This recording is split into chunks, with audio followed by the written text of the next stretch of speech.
Je m'appelle Aris Dalton, et quand ma fille Talia s'est mariée, j'ai porté le même tailleur gris que celui que j'avais porté à sa remise de diplôme. Ni par pauvreté ni par protestation, juste par habitude. Je n'ai jamais été du genre à courir après la nouveauté pour les apparences. La veste me va toujours. Les manches ne s'affaissaient pas, et Myriam disait toujours que j'avais l'air respectable avec. Ça me suffisait. Je me tenais au fond de la cérémonie, derrière une rangée de cousins de Bradan qui semblaient tous appartenir à une série télévisée en streaming sur les jeunes créateurs d'entreprises du numérique. Pantalons fuselés, montres rutilantes, téléphones qu'ils n'ont pas rangés, même après le début des vœux. Ils m'ont jeté un ou deux coups d'œil, se demandant peut-être si j'étais du service traiteur. Je ne l'ai pas pris personnellement. La cérémonie était courte, élégante, rythmée jusqu'aux pédales dans l'allée et à la chanson où Talia est entrée en chantant une version acoustique ralentie d'un morceau populaire que je ne connaissais pas.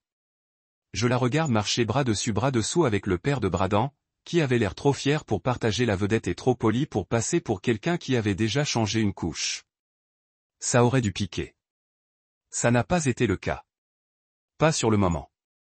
J'ai applaudi quand ils se sont embrassés, souri quand ils se sont tournés vers les invités, et me suis glissé dehors vers le plateau de la réception quelques minutes plus tôt pour m'assurer que le couteau à gâteau était bien placé. Je savais que personne ne s'attendait à ce que je fasse ça. C'est sans doute pour ça que je l'ai fait. À la réception, je me suis tenu au bord.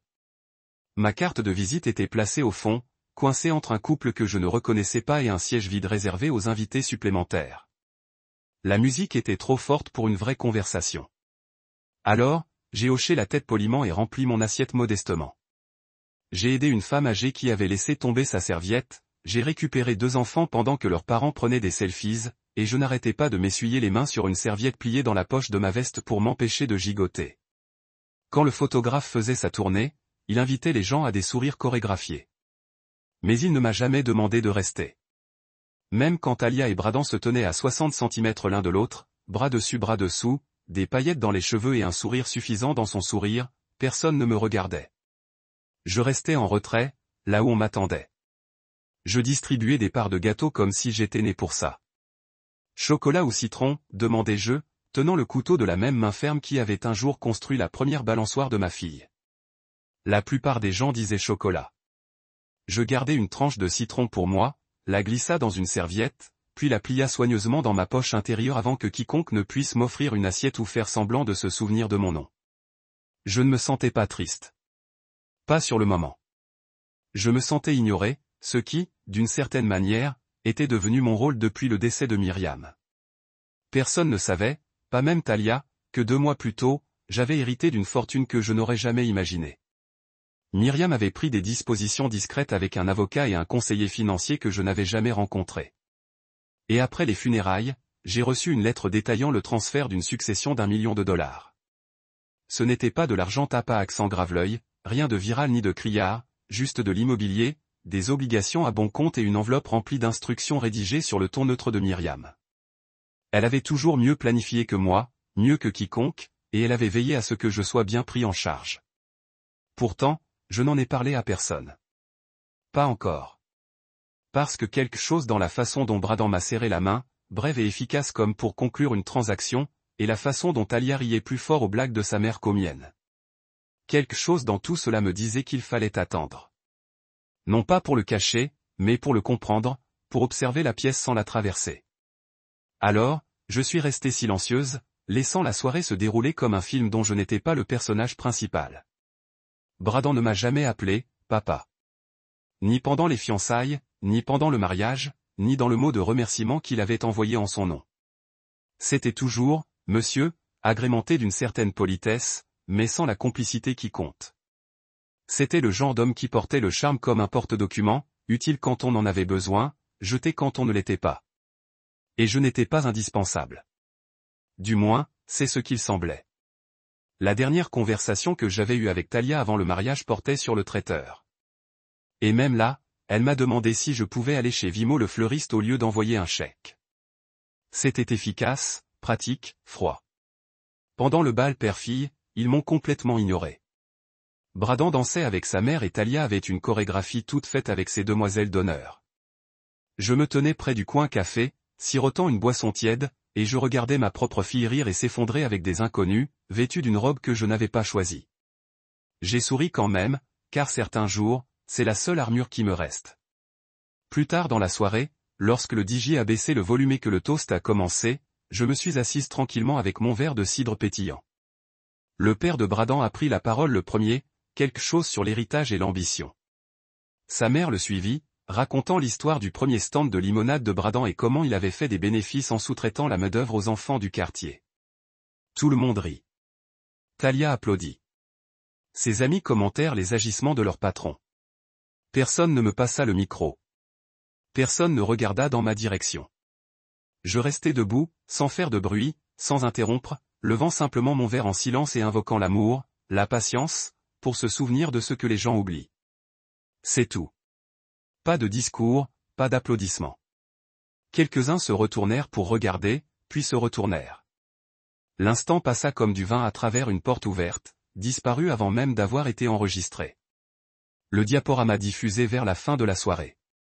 Les photos de l'heureux couple pendant leur enfance, de leurs années d'université, de leurs vacances, ne me montraient pas une seule fois, pas même dans les coins.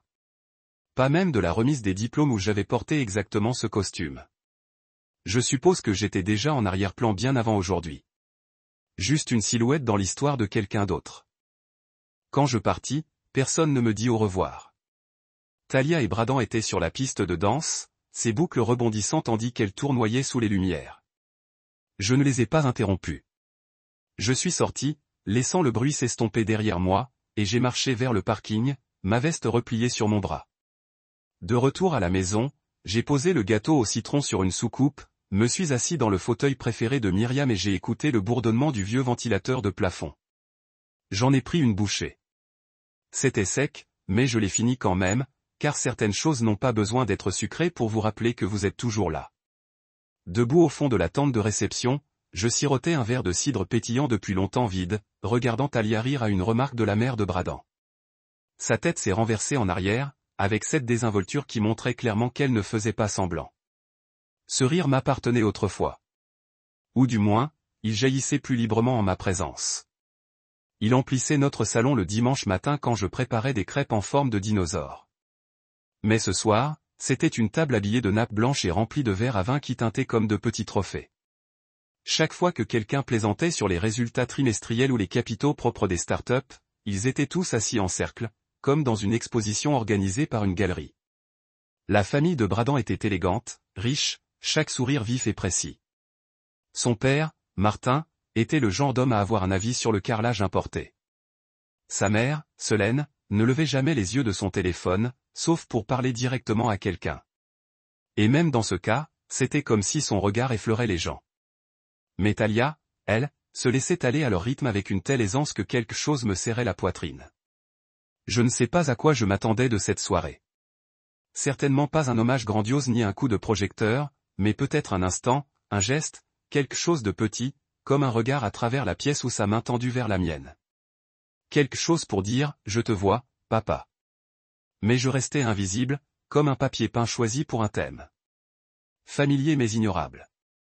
Les toasts commencèrent alors que les lumières s'éteignaient et que la musique s'atténuait pour laisser place à une ambiance plus douce. Le cliquetis des fourchettes contre les verres attira l'attention de tous vers le fond de la salle. Martin se leva le premier, bien sûr. Il n'utilisa pas de notes, juste un de ses sourires d'essai et une voix réglée pour séduire les actionnaires. Il commença par une blague sur la fascination adolescente de Bradan pour les basketteurs de prix, puis enchaîna avec une anecdote sur son investissement de ses premiers $10 000 dans une société de vélo en libre-service entrée en bourse. Tout le monde applaudit. Talia rayonnait comme si elle ne l'avait jamais entendu. Peut-être pas vint ensuite Soline, qui trinqua à la vision et à l'harmonie du couple, ce qui donnait à l'ensemble des airs de fusion plutôt que de mariage. Elle plaisanta sur la rapidité d'apprentissage de Talia et son adaptation au rythme de leur famille, quoi que cela veuille dire. J'ai surpris quelques invités murmurer d'amusement lorsqu'elle mentionna que le chien d'enfance de Bradan suivait une thérapie pendant leur déménagement à Palo Alto. Cette blague tomba mieux que tout ce que j'aurais pu dire. Puis vinrent les frères et sœurs. La sœur aînée de Bradan porta un toast rempli de blagues et de références à la tequila. Son petit frère parlait de Bradan comme d'un mentor envoyé par le destin. Ils racontèrent des anecdotes de vacances auxquelles je n'avais pas participé, des règles familiales et des traditions intimes qui donnaient à la salle l'impression d'être dans un club dont j'étais le seul à ignorer le mot de passe. Pourtant, j'attendais. Non pas par désespoir, mais par espoir. Talia prendrait la parole ensuite. Elle regarderait sûrement autour d'elle et me verrait. Elle dirait quelque chose sur la façon dont je l'avais élevée seule après la mort de Myriam. Sur la façon dont je veillais à ce que ses robes soient défroissées avant chaque pièce de théâtre. Sur la façon dont j'avais vendu mon camion pour l'aider à payer son premier dépôt universitaire lorsque la bourse s'était épuisée. Elle disait quelque chose, mais quand le micro lui parvenait, elle remerciait les invités d'être venus. Elle appelait Bradan son présentateur et Spark. Elle appelait ses parents, les personnes les plus généreuses. Puis elle leva son verre et dit, à de nouveaux départs. Et c'était tout. Aucune mention de l'homme qui lui avait donné son nom de famille et chaque instant de sa vie libre jusqu'à ce qu'elle ait la force d'en construire un à elle. Non merci, papa. Pas même un regard. Je sentis ma main trembler légèrement en serrant mon verre. Non pas de rage, mais de quelque chose de plus silencieux et de plus profond, comme les fondations d'une maison qui s'affaissent juste assez pour qu'on entende un craquement à travers les murs. Je me levai, même si personne ne m'avait appelé, même si le micro était déjà rendu, je levai lentement mon verre et m'éclaircis la gorge. Personne ne fit taire la pièce. Je n'étais pas assez important pour qu'on me fasse taire. Alors je parlais bas, mesuré, et je m'adressais uniquement à ceux qui écoutaient avec plus que leurs oreilles. À l'amour, dis-je, les yeux fixés sur la bougie vacillante au centre de la table. À la patience, à la mémoire de ce que les gens oublient. Quelques têtes se tournèrent. Peu. Talia non. Bradan hocha poliment la tête, comme si je lisais un message sur une carte cadeau. Puis la musique reprit et l'instant s'évanouit, absorbé par le soir comme l'eau dans le linge. Je me rassis, le dos droit, les mains immobiles. Ce toast ne figurait pas dans le diaporama photo que le cousin de Bradan était en train de compiler. Il n'y aurait aucune image de lui dans le clip vidéo que le vidéaste était en train de reconstituer pour l'annonce sur les réseaux sociaux. J'avais levé mon verre et observé un silence, sans résultat. À la fin de la soirée, la fête s'était terminée par un reste de champagne et des talons hauts. Talia dansait pieds nus avec ses amis, sa robe dans une main et un cocktail dans l'autre. Bradan se tenait à l'écart, faisant défiler son téléphone, souriant de temps en temps, comme s'il consultait les résultats sportifs. Personne ne remarqua ma sortie. Le vent était violent ce soir-là, plus froid que prévu. J'ai enlevé ma veste, j'ai plongé la main à l'intérieur et j'ai sorti la demi-part de gâteau au citron que j'avais empochée. Elle était encore intacte, enveloppée dans la serviette pliée en deux. Je me suis assise sur le banc devant la tente où la musique résonnait au loin, assourdie comme la fin d'un rêve. J'ai déballé le gâteau et je l'ai mangé à petites bouchées, pensivement. Il était sec, mais j'en ai savouré chaque miette. J'ai pensé à Myriam, puis à la façon dont elle aurait géré la situation. Elle avait été plus douce que moi, mais pas faible. Elle aurait trouvé le moyen de sourire malgré tout, puis de me dire exactement ce qu'elle pensait en rentrant. Elle m'a manqué plus que d'habitude ce soir-là. En rentrant, la maison était trop silencieuse, même pour moi. J'ai enlevé le costume, je l'ai remis dans la même housse en plastique que j'utilisais depuis la remise des diplômes, et j'ai posé la serviette vide sur le plan de travail de la cuisine. Je suis resté là un long moment, à écouter le tic-tac de l'horloge, me demandant si Talia avait remarqué que j'étais parti plus tôt. Je n'ai pas pleuré. Je n'étais même pas en colère, juste un vide auquel je ne m'étais pas préparé. Parce que le silence que j'avais ramené de cette nuit-là n'était pas seulement dû à l'oubli. C'était le genre de silence qui s'installe quand on réalise enfin qu'on n'a plus besoin de soi, même pas de façon cérémonielle. Et, d'une certaine manière, ce silence pesait plus lourd que n'importe quel discours. C'était un mercredi matin, de ces matins qui passent sans laisser de traces. Couvert, calme, avec une légère odeur de café moulu et de vieux nettoyant au pain que j'avais utilisé pour la balustrade du porche. Je venais de me verser une deuxième tasse et de monter sur le perron lorsque j'entendis le léger vrombissement des pneus ralentissant sur le gravier. Une élégante berline noire, polie comme une voiture de salon, s'est garée dans mon allée comme si elle avait été envoyée par un abonnement. Je n'ai pas reconnu les plaques d'immatriculation, mais l'homme qui en est sorti n'avait pas besoin d'être présenté. Bradan, boutonné dans un manteau camel au col trop raide pour être décontracté, souriait comme si nous étions de vieux copains de poker. Sa poignée de main était ferme, rapide, et tout simplement pour la forme. Avant que je puisse dire un mot, la portière arrière s'est ouverte et un autre homme est sorti. Grand, mince, un presse-papier à la main, des lunettes à monture métallique qui reflétaient la lumière matinale juste assez pour donner l'impression qu'il ne clignait pas beaucoup des yeux. Voici Devon, a dit Bradan. Un notaire itinérant. Super efficace? J'ai haussé un sourcil et les ai regardés tour à tour. C'est vrai? Ai-je demandé en m'écartant lentement. Bon, vous voulez un café, les gars? J'ai fait un geste vers le porche. Bradan a décliné sans lever les yeux. On ne vous prendra pas trop de temps. Juste une petite signature pour votre protection. Il l'a dit comme si c'était une faveur, comme si je devais déjà lui être reconnaissante. Devon est resté silencieux, tel un fantôme à côté d'un homme qui avait pris le charme pour le caractère. Redden a sorti un dossier de la poche intérieure de son manteau et l'a posé sur la dernière marche comme s'il organisait un cabinet d'avocats éphémère. On est tous pour la planification à long terme, a-t-il poursuivi en lissant les papiers avec une aisance délibérée.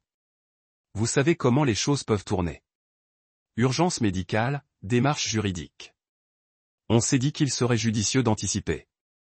J'ai étudié la première page. En tête en gras, procuration durable. Mon nom, pas de mention de Thalia, juste un paragraphe désignant Bradan comme la personne autorisée à agir en mon nom pour les questions juridiques, financières et de santé. Je n'ai pas bronché. Je n'y ai pas touché. Je me suis simplement adossé à la balustrade, laissant le café réchauffer mes mains. Tu as pensé à ça toute seule, ai-je demandé. Thalia, non. Il a souri. Trop vite. Elle pense que c'est une bonne idée, mais tu la connais. Elle n'aime pas la paperasse. C'est mon truc. Il rit doucement, mais Devon ne bougea pas. Je les ai regardés de l'autre côté de l'allée, vers l'érable que Myriam avait planté quand on avait acheté la maison. Il avait poussé au fil des ans, ses racines fendant le trottoir près de la boîte aux lettres. Cet arbre a besoin d'être taillé, dis-je, plus pour moi que pour eux. Il bloque le soleil de l'après-midi maintenant. Bradan suivit mon regard, puis se retourna avec un sourire professionnel. C'est un bon arbre d'ombrage, mais bon, on ne veut pas déranger. Je me suis dit. Bon, on ne sait jamais ce qui peut arriver, hein. On pense à l'avenir. L'avenir de qui, demandai-je, la voix toujours calme. Il cligna des yeux. Quoi? Je pointai les papiers du doigt. Vous dites que c'est pour ma protection, mais là, on dirait un changement de direction. Bradan leva les mains comme si j'avais mal compris. C'est comme ça que font les familles. C'est la norme. J'ai fait pareil pour mes parents l'année dernière. Tout à fait normal. J'ai hoché la tête, puis j'ai refermé le dossier d'un revers de la main. J'y réfléchirai, ai-je dit d'une voix calme mais claire. Il a hésité une demi-seconde, puis a tapoté le bord du dossier. N'attends pas trop longtemps, d'accord? On peut se faire prendre par surprise. J'ai souri. Pas du sourire chaleureux. Le sourire que Myriam avait l'habitude d'adresser quand un télévendeur insistait trop. Je vais tenter ma chance, ai-je dit. Devon s'est avancé comme s'il allait dire quelque chose, puis m'a simplement tendu une carte. Si vous avez des questions, a-t-il murmuré avant de glisser le presse-papier sous son bras et de retourner à la voiture. Bradan s'est attardé.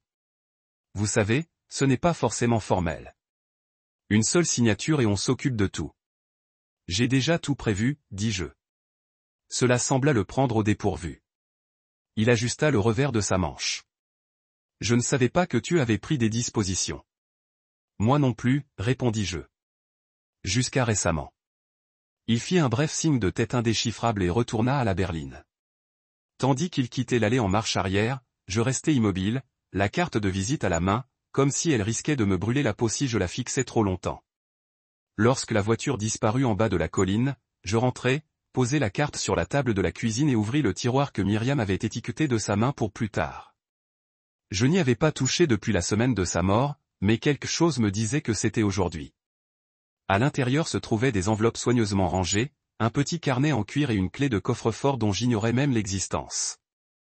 Je restai assis à table pendant plus d'une heure à lire. Son écriture ressemblait à celle des listes de courses et des cartes d'anniversaire, soignées, courbées, réfléchies. Il y avait des numéros de compte, des informations légales. Des clauses, des lettres qui m'étaient adressées.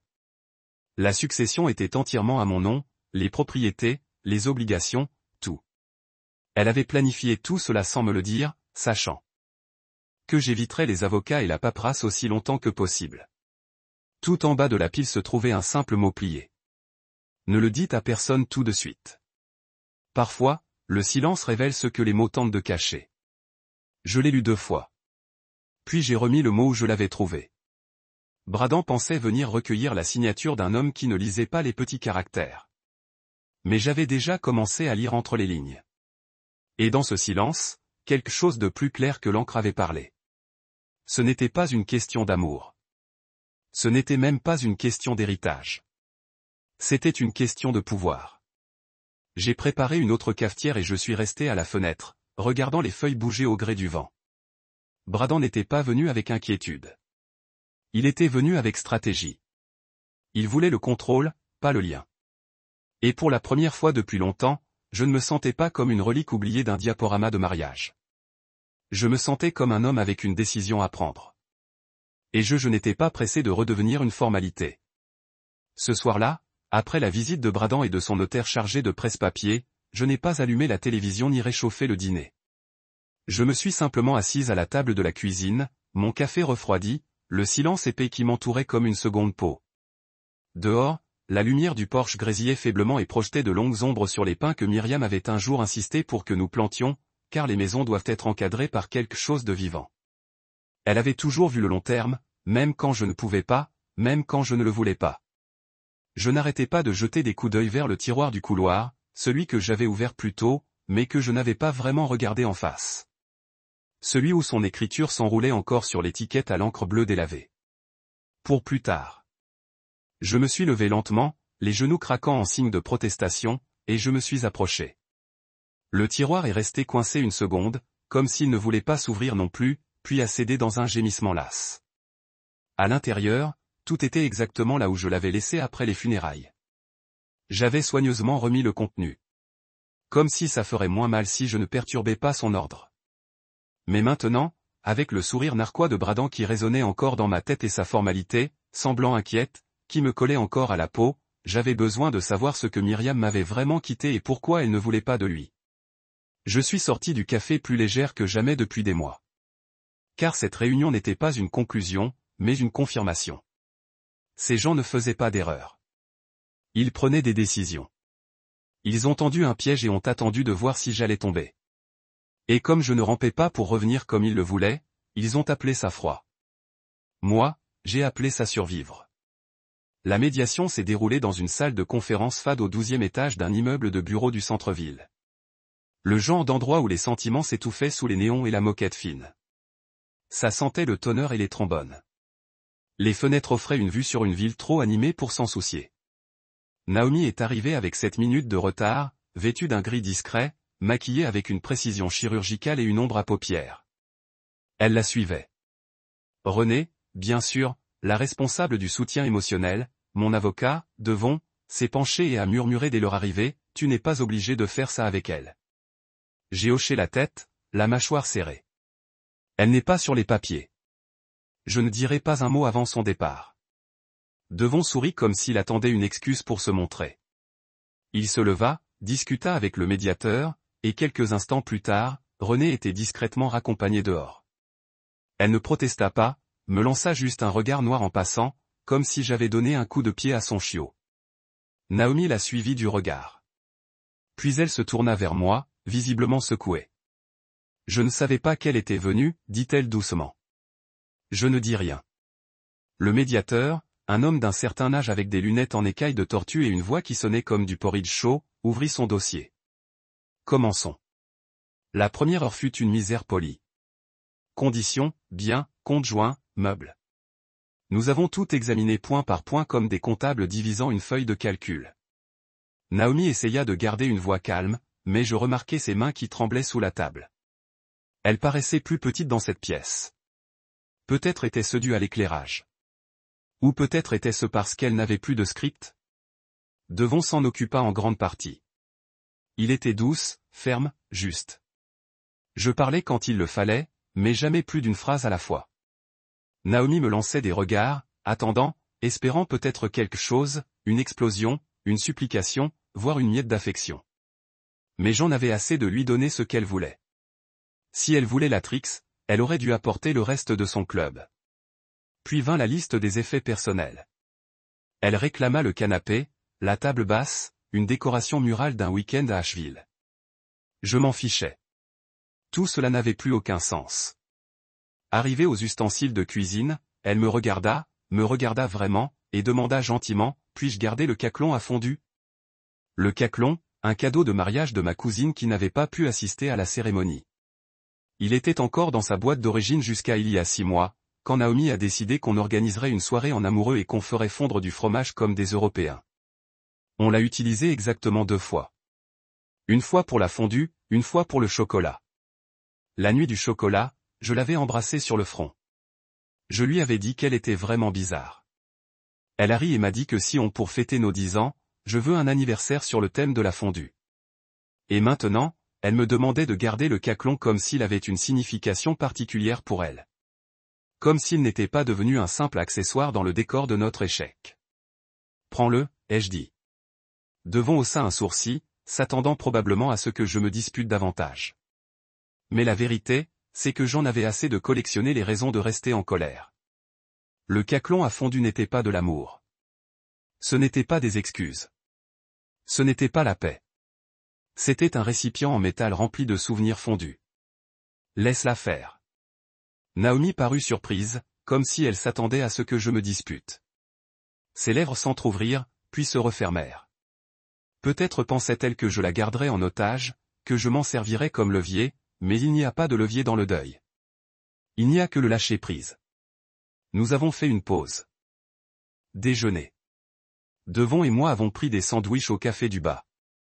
Je n'ai pas mangé, je me suis contenté de regarder par la fenêtre le passage piéton pendant que les gens se précipitaient dans leur petit malheur. Devon a maintenu la conversation légère, parlant du mariage de sa nièce et d'une nouvelle émission que sa femme aimait. J'ai apprécié. Il comprenait mieux que quiconque la valeur d'une compagnie discrète. À notre retour, Naomi était déjà assise, seule, sans René en vue. Elle avait l'air fatiguée, comme une marathonienne au kilomètre 40. Trop épuisée pour abandonner, trop têtue pour s'effondrer. La seconde moitié de la médiation fut plus rapide.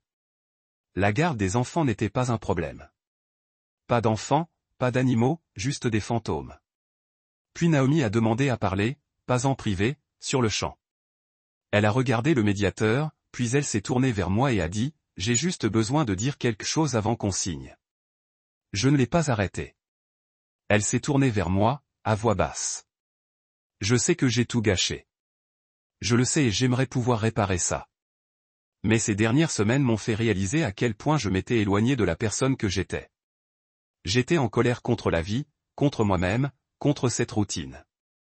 J'ai laissé mes amis me convaincre que la douleur est synonyme de passion, que la peur est synonyme d'amour. J'ai perdu de vue la différence entre l'attention et l'affection. Je l'ai fixée, indéchiffrable. Elle a continué, les mains jointes. Je pensais que si je pouvais te rendre jaloux, tu retomberais amoureux de moi, ou du moins me montrerais que tu me désirais toujours. Mais je n'ai fait que te donner l'impression d'être remplaçable, jetable, et ce n'est pas ce que je voulais être. Sa voix s'est brisée un peu, mais elle a continué. Je sais que tu ne reviendras pas. Je sais que j'ai brisé quelque chose de sacré. J'avais juste besoin de te dire que je le comprends maintenant, et que j'en suis désolé. La pièce était silencieuse. Devant elle ne bougea pas. Le médiateur ne sia pas. Naomi resta assise là, attendant, comme quelqu'un qui savait que l'espoir avait déjà fait ses valises, mais qui avait la décence de faire un signe de la main à la porte. J'ai hoché la tête une fois. Merci de l'avoir dit. Elle parut de nouveau surprise, mais je le pensais. Je n'avais pas besoin de la punir. La vie s'en occuperait en son temps. Mon silence n'était pas une vengeance. C'était une guérison. Nous avons signé les derniers papiers 20 minutes plus tard. À l'ascenseur, elle s'attarda. Je suis passé devant elle, je ne l'ai pas touchée, je ne lui ai pas dit au revoir, je suis juste entré et j'ai appuyé sur le bouton. Les portes ont commencé à se fermer. Elle a murmuré, « Tu vas me manquer, Miles. » Je n'ai pas répondu. Non pas que je ne la croyais pas, mais parce que je savais qu'elle ne me manquerait pas. L'idée d'elle me manquerait. Celle qui était réelle autrefois. La femme qui me faisait rire dans les supermarchés. La femme qui s'endormait au milieu d'une phrase et souriait quand je tirais la couverture sur ses épaules. Mais cette femme avait disparu. Celle qui l'avait remplacée avait fondu. Mon cœur s'est brisé en 1000 morceaux juste pour voir si je pouvais les récupérer. Quelle garde le caclon a fondu. J'avais la paix maintenant, et la paix ne vient pas dans des boîtes. Ça s'est terminé un jeudi. Pas de coup de gueule, pas d'écho au tribunal, pas de « je m'oppose » ou de poignée de main théâtrale. Juste un email de devant estampillé à 14h08, avec l'objet finalisé. J'ai lu le mot une fois, puis une fois de plus, puis je l'ai laissé là, comme un objet étrange sur mon bureau. Le divorce est prononcé. Après 8 ans passés à construire une vie commune, des routines, des rires, des tasses à café préférées, des anniversaires discrets, des disputes mesquines à propos de coussins, tout cela réduit à un PDF et un eurodatage. Ce n'était pas comme la fermeture d'une porte. C'était plutôt comme un tapis qu'on retire et qu'on remplace par de la pierre polie. Froid, lisse, propre. Le ciel par la fenêtre de mon appartement correspondait à mon humeur. Gris et indécis, comme si les nuages eux-mêmes ne pouvaient se permettre ni la pluie ni la lumière. J'étais assis au comptoir de la cuisine avec une demi-tasse de café et les fenêtres s'entr'ouvraient juste assez. Entendre le sifflement occasionnel de la circulation. Une partie de moi s'attendait à ressentir quelque chose de plus monumental, de la rage, du soulagement, du chagrin, mais je n'éprouvais que du calme. Pas de paix, pas encore, mais du calme. Le genre de calme qui vient après une longue tempête, quand les meubles sont trempés mais que le vent s'est arrêté. J'avais emménagé dans ce nouvel appartement 2 semaines auparavant. Un espace modeste de l'autre côté de la rivière, près du travail, plus proche de la solitude. Il n'avait rien de luxueux. Pas de plafond voûté ni de parquet, mais il était à moi. Chaque objet y avait été soumis à un audit silencieux. Est-ce que je veux porter cela dans ma prochaine vie? Si oui, il est resté. Sinon, il a été donné, jeté à la poubelle ou abandonné dans cette maison où l'amour s'est transformé en spectacle. Les murs étaient encore presque nus. Quelques cadres étaient posés au sol, attendant d'être accrochés. La télévision était posée sur une console improvisée de caisses empilées. Le seul vrai meuble était un canapé. J'en avais acheté d'occasion et un lit que j'avais monté en écoutant de vieux disques de jazz. Mais le vide n'était pas creux. Il était intentionnel. Cela m'a donné l'espace pour réfléchir, respirer, me ressourcer. Naomi a essayé de rappeler ce soir-là. J'ai vu son nom s'afficher sur mon téléphone 2 fois, puis 3 fois. Pas de message vocal, puis un SMS. J'ai vu l'email. Je sais que c'est réel maintenant. S'il te plaît, appelle-moi. Je ne l'ai pas fait. Elle l'a suivi d'un autre 1 heure plus tard. Je dois lui dire au revoir comme il faut. J'ai fixé le message un long moment. J'ai pensé à tout ce que je voulais lui dire. Comment la version d'elle dont j'étais tombé amoureux avait lentement été ensevelie sous le poids des insécurités des autres. Comment je n'avais jamais cessé de la choisir jusqu'à ce qu'elle commence à tester mon choix. Comment la loyauté pour moi était silencieuse. Et au lieu de voir cela comme de la force, elle l'appelait de l'indifférence. J'ai pensé à répondre, mais je ne l'ai pas fait. Certaines choses n'ont pas besoin de réponse. Certains silences sont des réponses complètes. Je suis plutôt allé me promener au bord de la rivière où l'air semblait toujours un peu plus pur, comme si l'eau filtrant le bruit de la ville pour le rendre plus supportable. Le vent s'est levé, non d'une voix dure, juste assez forte pour tirer sur les coins de ma veste. J'ai croisé un jeune couple assis sur un banc, les mains entrelacées, la tête appuyée l'une contre l'autre, comme on le fait inconscientement quand on se croit en sécurité. Je ne les enviais pas. Je ne les plaignais pas. J'espérais juste qu'ils n'auraient jamais à apprendre la même leçon que moi. De l'autre côté de l'eau, des lumières scintillaient dans les vagues, les ponts, les immeubles de bureaux, les bars sur les toits. Le monde continuait de tourner. La vie se fichait de mon chagrin. Et étrangement, c'était réconfortant. Je n'étais pas unique dans ma douleur. Je n'étais pas maudite. Je vivais, j'avançais. Plus tard dans la nuit, j'étais assise dans mon lit à lire quand mon téléphone a vibré à nouveau. Naomi, un message vocal cette fois. J'ai hésité avant d'appuyer sur lecture. Sa voix était douce, hésitante et rauque. Dis donc, c'est moi. Je ne sais pas à quoi je m'attends. Je sais que tu ne me rappelleras probablement jamais, mais je voulais juste te le dire une dernière fois. Je suis désolé. Pour tout. pour avoir laissé d'autres personnes dans notre mariage. Pour penser que la douleur prouverait quelque chose. Pour ne pas s'arrêter quand je t'ai vu du mal. Je continue de penser à cette nuit-là, tu m'as fait du thé quand j'étais malade. La nuit où vous êtes resté debout jusqu'à 4 heures juste pour terminer cette playlist pour un road trip. Dieu, tu étais si bon avec moi. Et je ne savais même pas que je vous faisais gagner mon amour comme si c'était un prix. Elle a reniflé. Je pouvais l'entendre essayer de le maintenir ensemble. Je t'aimerai toujours, Miles. Je ne m'attends pas à ce que vous croyiez cela. J'avais juste besoin de le dire à haute voix. Cliquez. C'était ça. Je laisse le silence pendre là. Ensuite, j'ai supprimé le message. Pas par amertume, pas par colère, mais parce que je ne voulais pas commencer l'habitude de rejouer les vieilles blessures. C'était un luxe que je ne pouvais pas me permettre. Je n'avais pas besoin de preuves de son regret. Je n'avais pas besoin d'une archive de presque.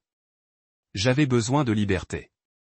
Le lendemain matin, j'ai fait des œufs dans une cuisine calme, joué au tis en lisant sur l'eau le volume, assis sur mon nouveau canapé avec des chaussettes dépareillées et un journal que j'ai à peine lu, et pour la première fois depuis des mois, j'ai ressenti quelque chose de proche du contentement. Pas de joie, pas encore, mais une douceur dans la poitrine qui m'a rappelé à quoi ressemblait la respiration sans attente. Dans les semaines qui ont suivi, Naomi a continué à essayer. Textes sporadiques, emails, même une lettre qu'elle a envoyée par la poste, des excuses manuscrites nichées dans la couverture d'un livre que j'ai mentionné une fois que j'ai aimé. Mais je n'ai jamais répondu parce que j'avais atteint un point où la fermeture n'était pas quelque chose dont j'avais besoin. Je le donnais à moi-même. J'ai commencé la thérapie. Rien de dramatique, juste une session hebdomadaire où j'ai parlé de ce que j'avais enterré, comment j'avais normalisé la négligence émotionnelle, comment je pensais que la loyauté signifiait ne jamais demander plus. Mon thérapeute, Malik, n'était pas du genre homo fleuri. Il a écouté, hocha la tête et m'a donné juste assez de poussée pour dénigrer les choses que je ne savais pas encore en vie en moi. Tu n'as pas tort de lui faire confiance, a-t-il dit un jour. Tu avais tort pour penser la confiance signifie le silence. Cela m'a collé.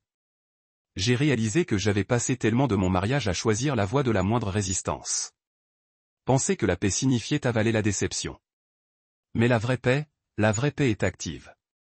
C'est mutuel. Il est gagné et honoré, pas testé avec des jeux et une cruauté déguisée comme une intelligence. Quelques mois après le divorce, j'ai fait la tête de René et un librure. Keep walking, but she stepped into my path. I didn't expect to see you, she said. I live around here now. She looked down, then back at me. You look better. I am. She studied me for a second. Naomi miss you. I'm sure she does, he said. But she miss who he was when he tolerated things, not who I am now. René didn't argue. She just stepped aside. That night, he didn't think about what Naomi might be doing. He didn't imagine elle regarde de vieilles vidéos ou fait défiler les photos de nous. Envoyé. Je n'ai pas joué de chansons tristes ou de sirotement de whisky pendant le traçage des délais. Au lieu de cela, j'ai appelé Avery. Nous avons attrapé des hamburgers et nous nous sommes assis dehors en riant de rien. Et quand je suis rentré à la maison, j'ai finalement raccroché l'un des tirages à cadre qui s'était penché contre le mur depuis mon emménagement. Un paysage simple, calme et immobile. Tout ne devait pas être dramatique pour être significatif. Le divorce était définitif. Aussi ma décision. Et comme je me tenais au milieu de mon appartement calme cette nuit-là, j'ai réalisé autre chose. Elle ne me perdait pas. Elle a perdu la version d'elle qui aurait pu m'aimer honnêtement. Et je ne retournais pas pour lui le rappeler. 8 ans. C'est combien de temps je lui ai donné. 8 ans de ma loyauté, de la patience, de mes petites gentilles. L'amour que j'ai offert à Naomi n'était pas flashy. Il n'est pas venu avec de grands gestes ou des vacances ou des déclarations trop chères écrites dans le ciel. C'était stable, calme et cohérent. Je me suis souvenu de sa commande de café. J'ai ramassé ses ordonnances quand elle a oublié. J'ai tenu sa main quand sa mère était à l'hôpital et ne lâcha pas même lorsqu'elle a essayé de s'éloigner. Je pensais que cela signifiait quelque chose. Je pensais que c'était suffisant. Mais apparemment, ce n'était pas assez dramatique pour qu'elle se sente vivante dans notre mariage. Elle a donc construit une performance avec des personnages imaginés, a inventé des points de l'intrigue et un voyage de héros que je n'ai jamais accepté de faire. Ils l'ont appelé Project Wake Up Call comme si c'était une expérience sociale, un test d'amour. Mais ce qu'ils ont vraiment fait, c'est suivre un parcours d'obstacles psychologiques sans mon consentement et l'a appelé romance. Ils ont confondu la manipulation avec l'intimité. J'étais censé prouver quelque chose que j'avais déjà montré chaque jour en restant simplement. Les gens me demandent si jamais elle me manque, et je mentirais si je disais que je ne pense jamais à elle, parce que je le fais. La façon dont son rire me manque. La façon dont elle s'est recroquevillée sur le canapé comme si elle y appartenait. La femme qui m'a l'habitude de m'envoyer un texto quand elle a trouvé un rocher drôle sur le trottoir et d'envoyer une photo juste parce qu'elle savait que je risque. Cela me manque que Naomi, la version d'elle avant tout est devenue une stratégie. Celui qui n'a pas traité l'amour comme un acte de disparition. Mais l'amour sans confiance n'est que la performance. C'est une scène sans éclairage, une chanson sans mélodie. Et quand elle a transformé notre mariage en une audition unilatérale où j'ai dû prouver ma valeur par la douleur que je pouvais endurer, elle a échoué le seul test qui avait jamais eu l'importance, le respect. Je ne me suis jamais inscrit à ce jeu. Je n'ai jamais accepté d'être opposé à un homme imaginaire, un collègue devenu fantôme. Je n'ai pas accepté de me voir s'effondrer juste pour qu'elle puisse se sentir puissante ou désirée ou vue à travers les yeux d'amis qui ont célébré le chaos comme s'il s'agissait de courage. Il n'y a rien de courageux pour orchestrer un chagrin juste pour voir si quelqu'un tressaille.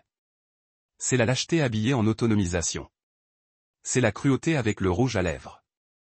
Je pense à la nuit que Harper m'a appelé ivre et étourdi de parler de la façon dont cela fonctionnait. Je me demande si elle pense jamais à ce moment et se rend compte de ce qu'elle a vraiment fait. Comment elle a aidé une amie à incendier son mariage parce qu'un club de lecture leur a dit que les hommes devaient souffrir pour apprécier ce qu'ils ont. Je me demande si l'un d'eux perd le sommeil. Probablement pas. Des gens comme ça s'assoient rarement avec la culpabilité, ils l'externalent aux personnes qu'ils blessent. Mais j'ai fait la séance. J'ai fait la blessure.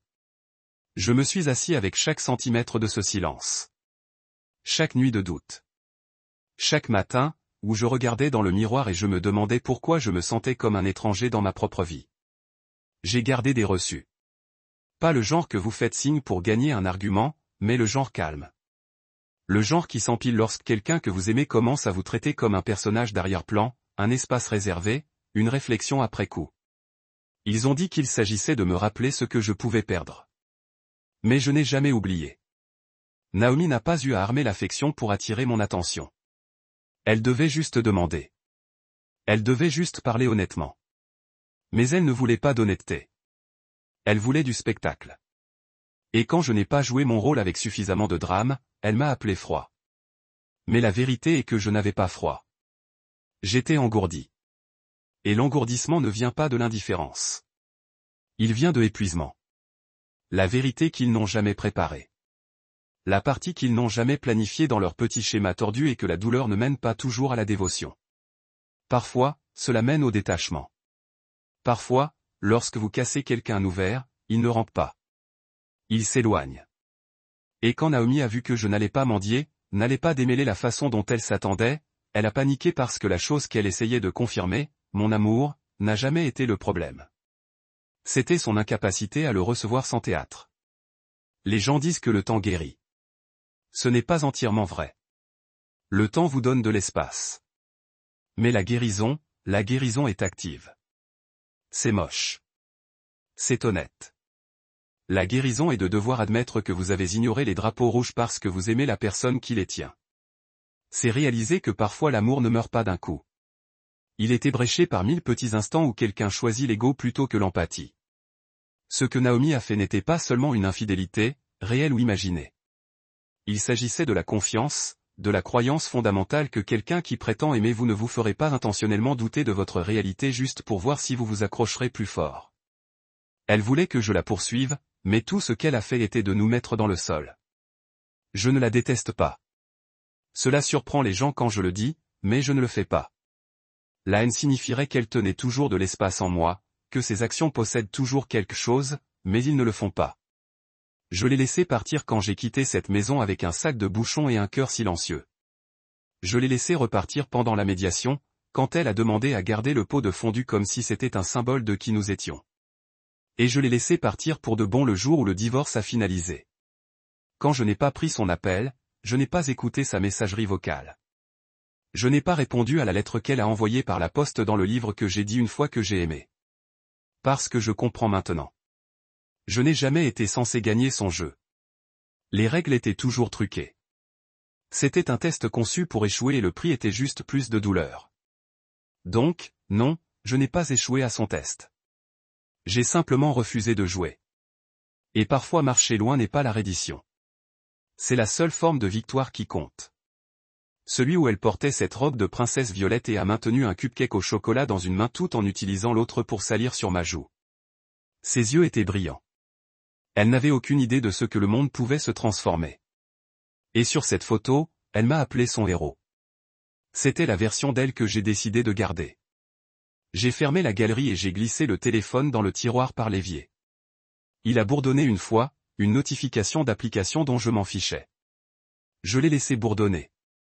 Je le laisse se taire. Ensuite, je suis entré dans l'air croustillant du matin où le vent portait l'odeur de la terre humide et de la fumée de la cheminée des voisins lointains. Je me suis assis sur les marches du porche avec ma tasse à la main et j'ai regardé la brise se déplacer à travers l'érable que Myriam avait planté il y a toutes ces années.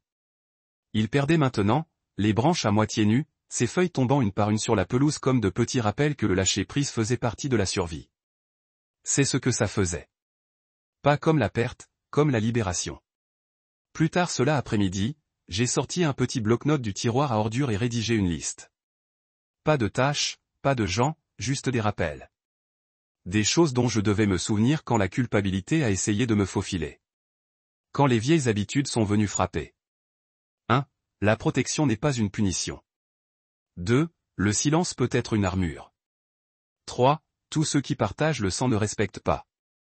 4. Vous n'êtes pas égoïste pour avoir gardé ce que vous avez gagné. 5. Elle vous a demandé d'être forte le moment venu. C'est ce moment. J'ai plié la liste et je l'ai glissée dans mon portefeuille derrière mon identifiant où je le verrai chaque fois que je payais l'épicerie ou jetais le coiffeur.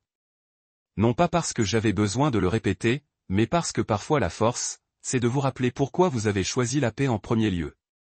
Cette nuit-là, je me suis fait dîner. Le saumon grillé, les légumes rôtis et un petit verre de vin de pomme Myriam achetait le week-end d'automne. J'ai mangé lentement, savourant chaque bouchée, laissant le calme s'étirer autour de moi sans crainte. Je n'ai pas vérifié mon téléphone. N'a pas attendu qu'il sonne. Je savais que ce qui est venu ne serait pas facile. Talia pourrait ne pas appeler pendant des semaines, peut-être des mois, peut-être pas du tout. Et Bradan, eh bien, je soupçonnais qu'il cherchait déjà un autre angle, un autre levier à tirer, mais il n'en trouverait pas. Je n'étais plus une marque. Je n'étais pas une signature vierge ou un luminaire silencieux en arrière-plan de la réussite de quelqu'un d'autre. J'étais l'homme qui a construit la fondation, celle qui a tenu le toit stable lorsque la tempête est venue. Celui qui s'est écarté non pas parce que je n'étais pas digne mais parce que je pensais que c'était de l'amour. Mais maintenant, je savais mieux. L'amour n'est pas aveugle. Il voit. Et s'il vous considère comme un outil ou un chéquier ou un obstacle, ce n'est pas de l'amour. La messagerie vocale que Bradan a quittée ne m'a pas mis en colère. Cela m'a rendu certain.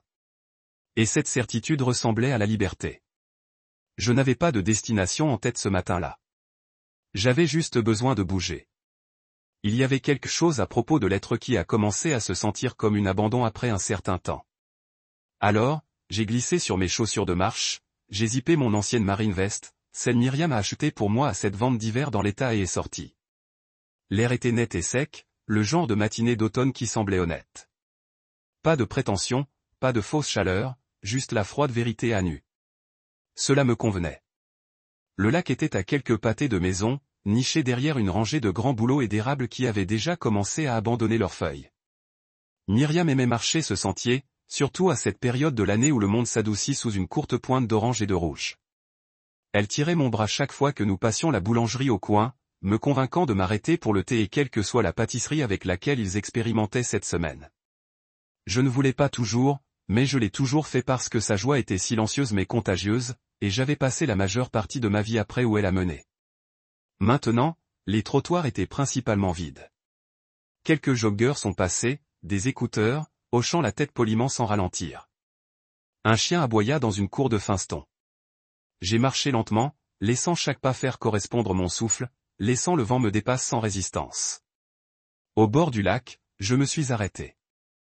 L'eau était toujours, touchée uniquement par l'ondulation occasionnelle d'un canard dérivant près des roseaux. Je me tenais là les mains dans les poches de ma veste, laissant le silence s'étirer largement. Il y a un type spécifique de calme qui n'arrive qu'après avoir lâché prise. Après avoir remis l'emprise sur l'approbation de quelqu'un d'autre, après avoir cessé de vérifier votre téléphone pour une réponse qui ne viendra pas. J'ai ressenti ce silence maintenant. Pas comme un vide, mais comme une clairière, un espace où quelque chose d'autre pourrait enfin respirer. Je n'étais pas triste. Je n'étais pas en colère. J'étais tout simplement déchargé. Et peut-être que c'était suffisant. Une femme est passée avec une poussette, le bébé à l'intérieur regorge de couches, des joues roses qui poussaient à travers un chapeau en tricot. Elle sourit en passant, le genre de sourire que les gens donnent lorsqu'ils reconnaissent quelque chose de familier. J'ai souri en retour, puis j'ai continué à marcher. Mes jambes ont un peu de désuétude, mais j'ai accueilli la douleur. Cela m'a rappelé que j'étais toujours capable de porter mon propre poids. À mi-chemin du lac, j'ai vu la boulangerie d'angle, le foyer de Morin. Le panneau au-dessus de la porte a été ébréché et peint de tournesol. Le verre se préparait légèrement des fours à l'intérieur. Je n'y étais pas depuis plus d'un an, pas depuis la dernière bonne semaine de Myriam. Elle avait insisté pour marcher ce jour-là, même si la chimio avait quitté sa semaine, et elle a passé près de 15 minutes à décider entre un scone au canneberge et une touche de cannelle. Nous nous sommes assis dans la cabine arrière avec 2 tasses de thé au miel, et elle m'a dit qu'elle voulait planter un citronnier dans l'arrière-cour. Elle n'a jamais eu l'occasion. J'ai ouvert la porte et l'odeur de cassonade et de noix de muscade enroulée autour de moi comme un souvenir.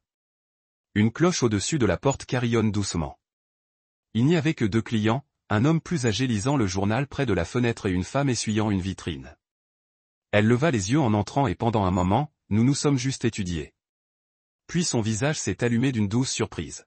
« Eh bien, Harris Dalton » a-t-elle dit, fixant le tissu. « Je pensais que nous vous avons perdu dans la grande ville ou quelque chose comme ça. » Je faisais juste une longue marche, ai-je répondu en marchant plus loin. Je pensais que je verrais si le thé a toujours le goût. Morin a fait un geste vers le stand d'angle. Même thé, même stand. Ce coin vous manque. J'ai souri. Vous vous souvenez de ce que nous commandions? Cranberry scone et le miel mélange pour elle, a-t-elle dit sans hésitation. Vous aimez le toast de seigle et le café noir. Séché comme votre sens de l'humour. Cela m'a fait rire. Pas le genre qui a rempli une pièce, mais le genre qui a traversé un long silence. J'ai pris place dans le stand d'angle. Et en quelques minutes, elle a apporté un plateau avec une touche de cannelle, une tasse de thé fumante et une serviette pliée comme Myriam était l'habitude de la maison, a-t-elle déclaré. Laissez-moi payer. Vous pouvez la prochaine fois. Je veux entendre parler de ce qui vous a gardé si silencieux. Alors je lui ai dit, pas tout. Pas les clauses légales ou les structures de confiance, mais sa forme. Le sentiment d'être effacé lentement par les gens que vous aimez. La façon dont être utile peut parfois être la seule raison pour laquelle vous êtes gardé proche et la douleur profonde qui s'installe lorsque vous réalisez que votre utilité a une date d'expiration. Morin écouta sans interrompre, sirotant lentement son café. Elle n'a pas donné de conseils. Elle n'a pas frappé sa langue ni essayé de défendre Talia. Elle hocha juste la tête. Le genre de signe de tête qui dit « j'y suis allé aussi ». Quand j'ai fini, elle s'est penchée en arrière et a dit « le deuxième acte de vie est plus silencieux, mais c'est là que le rayon toute histoire commence. Ont été fiers de votre épine. » Sac en papier avec 2 scones enveloppés dans du papier ciré. Vous, un pour n'importe quelle âme courageuse que vous laissez vous asseoir à votre table. Je réfléchirai attentivement, dis-je, et je le pensais. Alors que je revenais, le rythme de mes pas avait changé. Plus léger, plus lent. Pas parce que j'étais fatigué, mais parce que je ne courais plus d'eux. Rien. Je suis passé à nouveau le lac, je me suis arrêté brièvement pour regarder le vent traverser la surface, puis j'ai continué à la maison. Aucune pression ne m'a attendu là-bas. Aucune conversation que j'ai dû répéter, juste mon propre nom sur la boîte aux lettres et un calme qui ressemblait finalement à la mienne. Il a fallu près de 2 semaines avant que je revienne bradant. J'avais commencé à penser qu'il aurait finalement lâché. Peut-être que le silence que j'avais tenu comme un mur fonctionnait. Mais les hommes comme Bradan ne lâchent pas quand ils pensent que quelque chose leur appartient toujours. Ils attendent juste la prochaine occasion de recadrer la conversation moins franc, plus insidieuse. Et bien sûr, ce coup est venu un mardi après-midi au moment où je finissais la lessive. Pas d'appel, pas de tête, juste le son des jointures qui tapent mon devant une porte comme celle-ci était encore une sorte de danse cordiale. Nous faisions. Je l'ai ouvert lentement, calmement, me préparant pour un sourire poli et un terrain soigneusement répété. Je n'ai pas été déçu. Il se tenait là seul cette fois.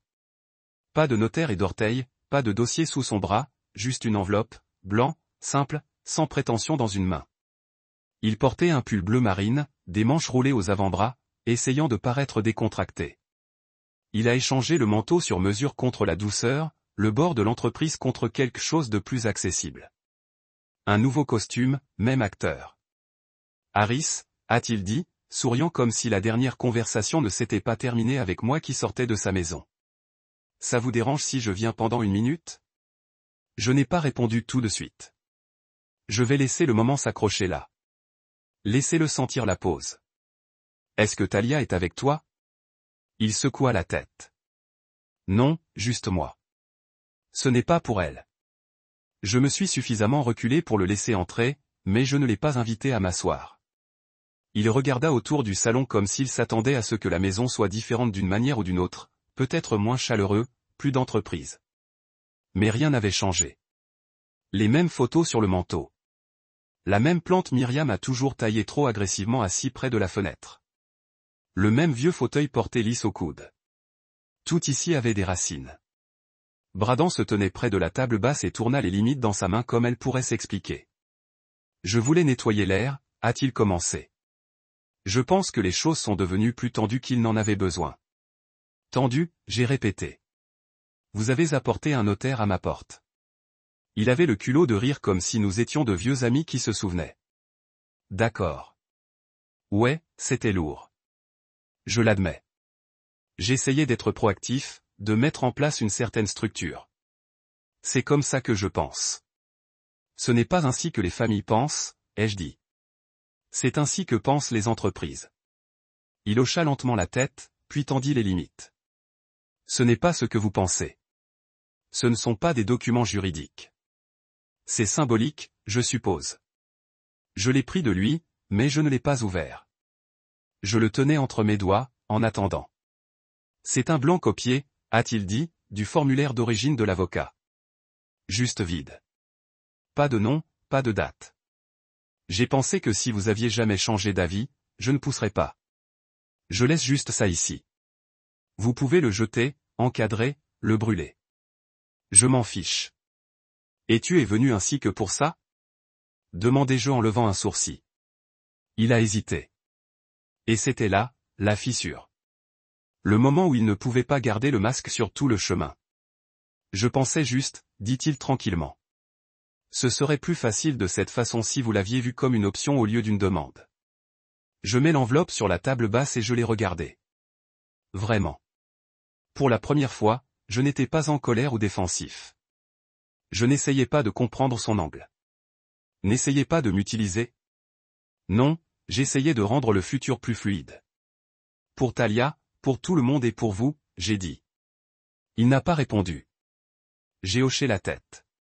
Je te crois, Bradan. Je crois que vous pensiez que ce serait plus facile si je viens de signer. Qu'il n'y aurait pas de gâchis, pas de questions, juste des signatures propres et des chemins clairs. Mais ce n'est pas ainsi que fonctionne la vie. Ce n'est pas ainsi que les gens travaillent, et ce n'est pas ainsi que la confiance est gagnée.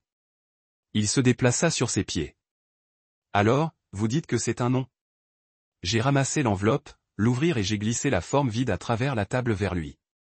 Ce n'est pas seulement un non, dis-je. C'est un jamais. Sa mâchoire se tendit, juste légèrement. C'est définitif. J'ai souri doucement, non pas parce que je ne te fais pas confiance, mais parce que je me fais enfin confiance. Il y avait un long silence. Il baissa les yeux sur le formulaire, puis me remonte à nouveau, quelque chose de non lisible en passant par son expression. Déception, ressentiment, peut-être même un scintillement de respect. Je n'ai pas essayé de le nommer. Je m'en fichais, Bradan hocha la tête une fois lentement. Eh bien, a-t-il dit, ramassant l'enveloppe. Je suppose que cela règle ça. Il a toujours été réglé, répondis-je. Il est allé jusqu'à la porte, je me suis fait une pause avec sa main sur le bouton. Tu ne sais pas. Il y a une différence. Il est parti sans un autre mot.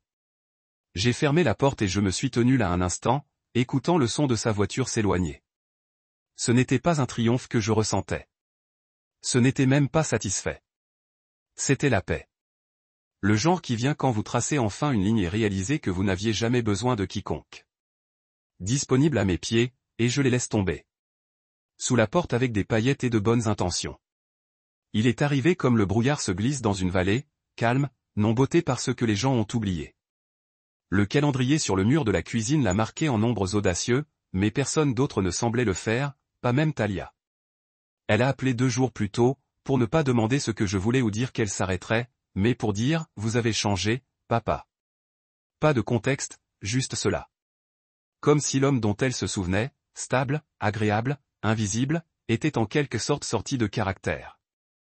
J'avais dit sans hésitation, je l'ai enfin. C'était la fin de cet appel.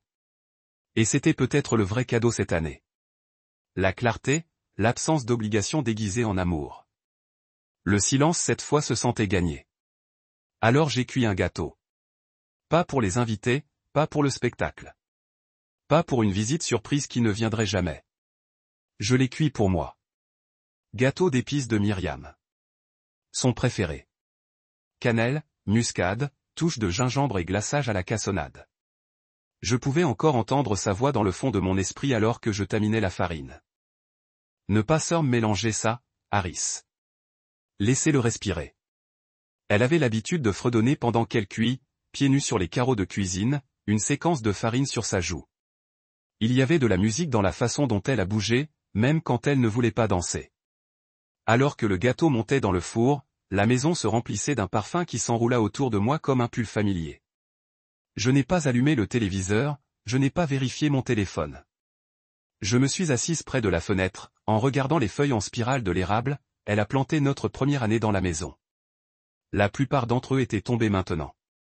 Les branches étaient nues, atteignant le ciel comme une main, se souvenant de ce qu'elles tenaient autrefois.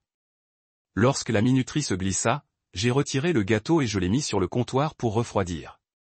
Juste une couche, juste assez pour qu'un homme puisse en profiter sans gaspillage. Je l'ai givré lentement, délibérément. Pas de bougie, aucune bougie ne semblait bien. Je n'avais pas besoin de faire un souhait. Ce dont j'avais besoin, je l'avais déjà. Contrôle silencieux est le genre de liberté qui ne demande pas d'applaudissements.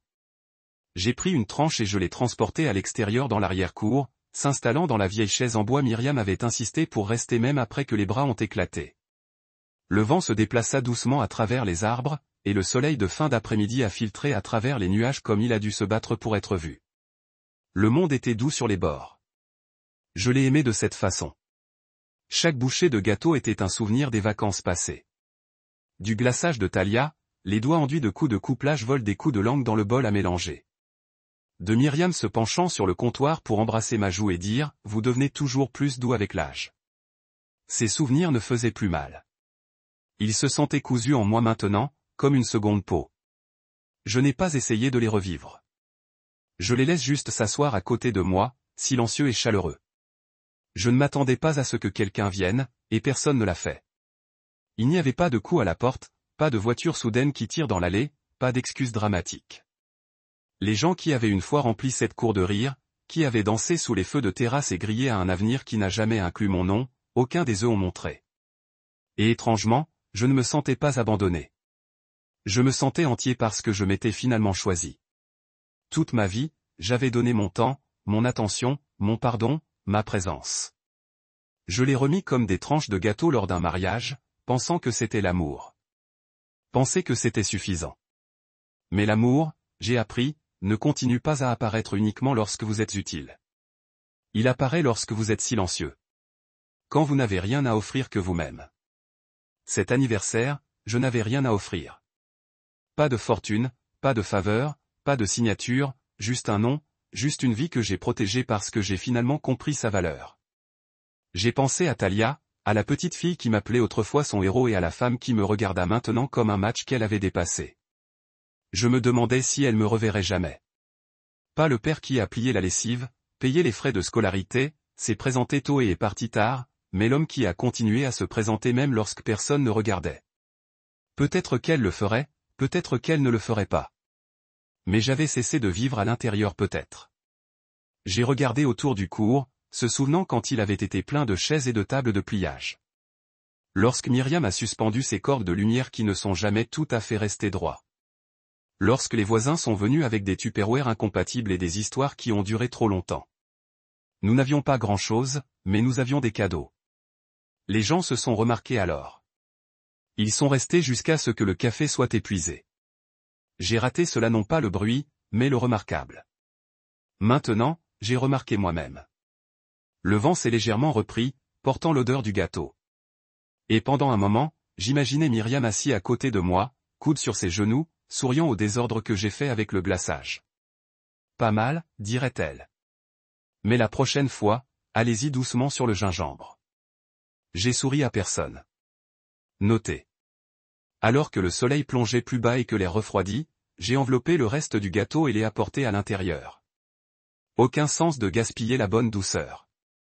Je me suis versé une tasse de thé, j'ai allumé l'ancienne radio et j'ai laissé le jazz remplir les coins de la cuisine. Il n'avait pas besoin d'être une fête. Il n'avait pas besoin de être fort. Il fallait juste être le mien. Cet héritage Myriam m'a quitté, cela ne m'a jamais rendu puissant. Pas dans la façon dont les gens pensent. Pas dans la façon dont Bradan a poursuivi. Cela ne m'a pas attiré de l'attention ni des éloges. Il n'a pas résolu les relations ni rembobiné à la fin. Mais ce qu'il a fait était beaucoup plus grand. Cela m'a donné le choix de protéger ce qui comptait. Pour arrêter de mendier l'espace que je possédais déjà. Dire non sans crainte. Pour construire des murs là où il n'y avait eu que des portes, d'autres ont traversé les sans être invités. Cela m'a donné la permission d'arrêter de rétrécir. Et avec cette liberté, j'ai choisi l'immobilité. Personne n'a appelé cette nuit-là. Pas même un message de joyeux anniversaire tardif. Le téléphone est resté silencieux sur le comptoir de la cuisine, intact, comme s'il comprenait finalement sa place dans ma vie. Je n'ai ressenti personne. Je ne souhaitais pas différent. J'avais ma tranche de gâteau, mon thé, mes souvenirs et un morceau si calme qu'il ressemblait presque à un pardon.